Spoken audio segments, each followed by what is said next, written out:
Hello everyone, this is Ashley Tucker. Thank you for joining me today. Today I'm going to be using the Which Way is the Candy stamp set from My Favorite Things.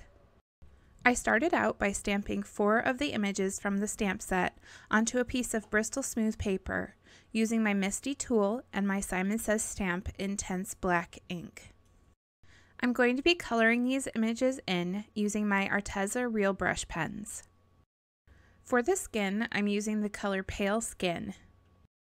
This is a bit of an older stamp set, but I love it. I think the images in it are really adorable. It's great for Halloween, and I've actually used the pumpkins in it for a lot of fall cards as well. For the dress on this little witch, I used the colors Acid Green and Green. I also used those 2 colors on the band around the hat.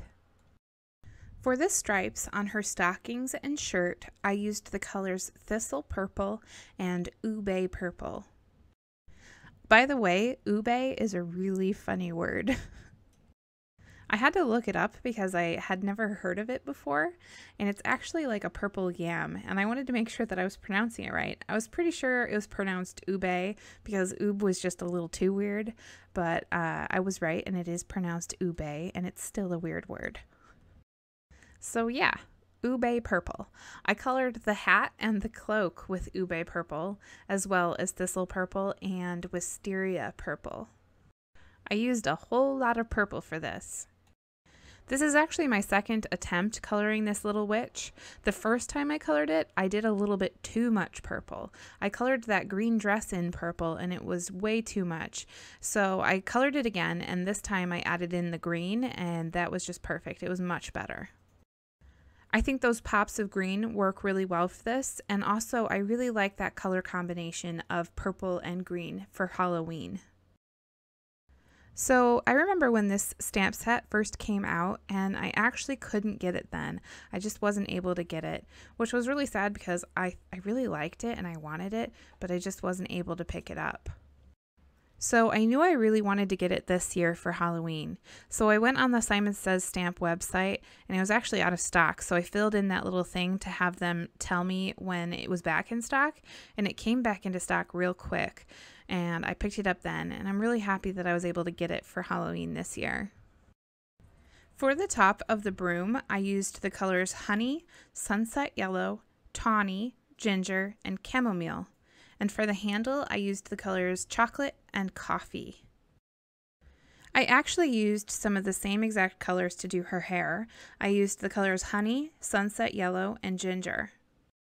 Part of me wishes that I had made the broom and her hair a little bit more different in color, but another part of me is just fine with the way that it is, and I'm going to go with that part. For her boots, I used the colors Dolphin Gray, Elephant Gray, and Ash Black. Okay, now my witch is all done being colored, and I'm going to move on to the pumpkins.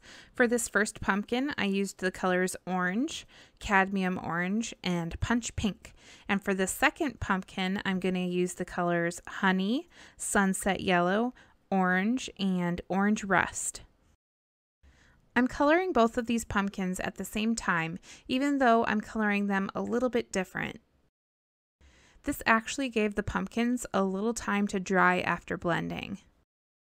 So what I mean by that is I'd lay down my color, and then I'd come in with my water brush and blend it, and this would make the paper slightly damp.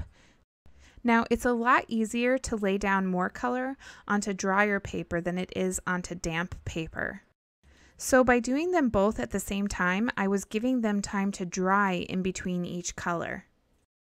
Now, I don't have to give them a ton of time to dry. It doesn't take a lot of time because I'm not using a lot of water. And they don't need to dry completely. Just a little bit of drying helps. Now, I'm not saying that this is necessarily the way to color with Arteza markers. This is just the way that works for me.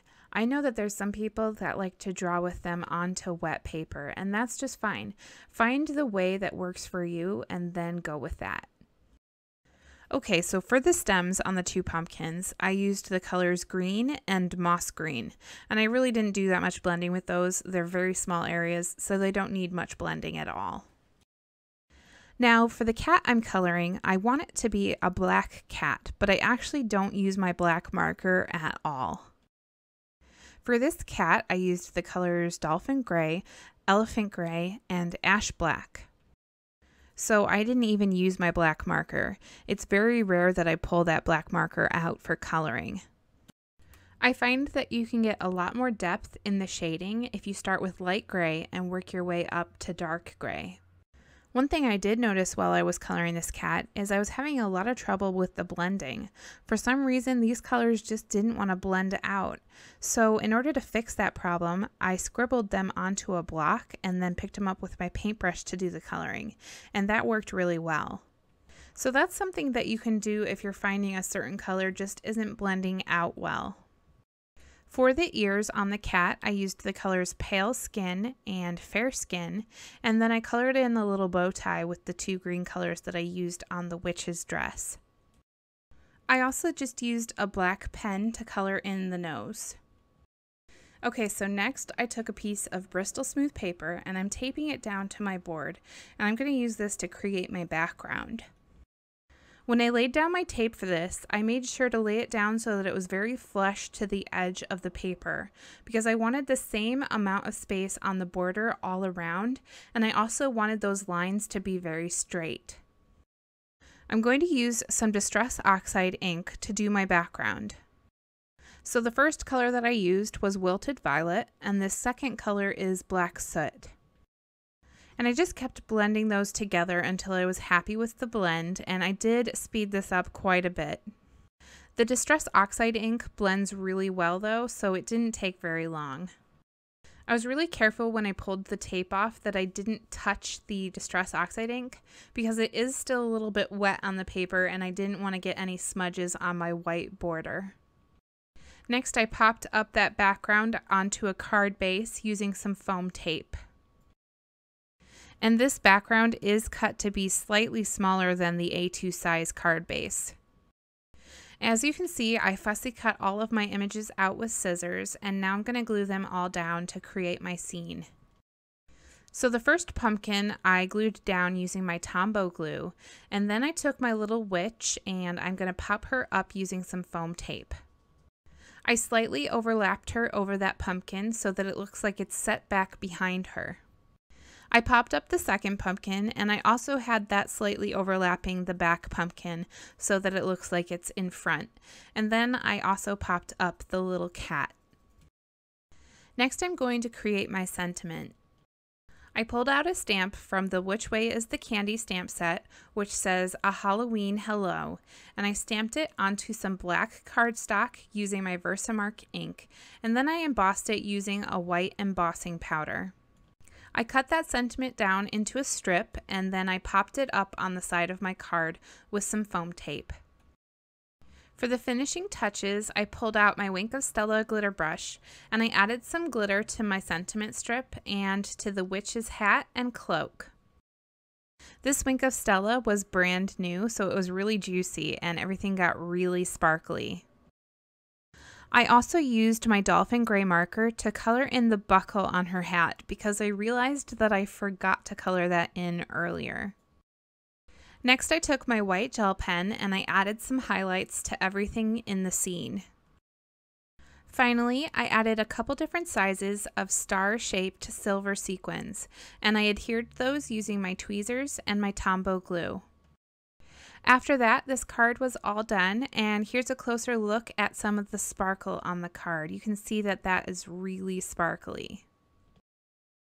Thank you for watching today. I hope you really enjoyed this card using the Which Way is the Candy stamp set from My Favorite Things. All of the supplies that I used today can be found in the description down below.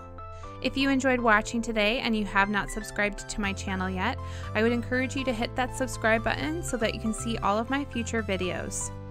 I'm going to be back with a special bonus video to celebrate Stamptember on Sunday. Again, thank you for watching. I appreciate all of you, and I hope you have a great weekend.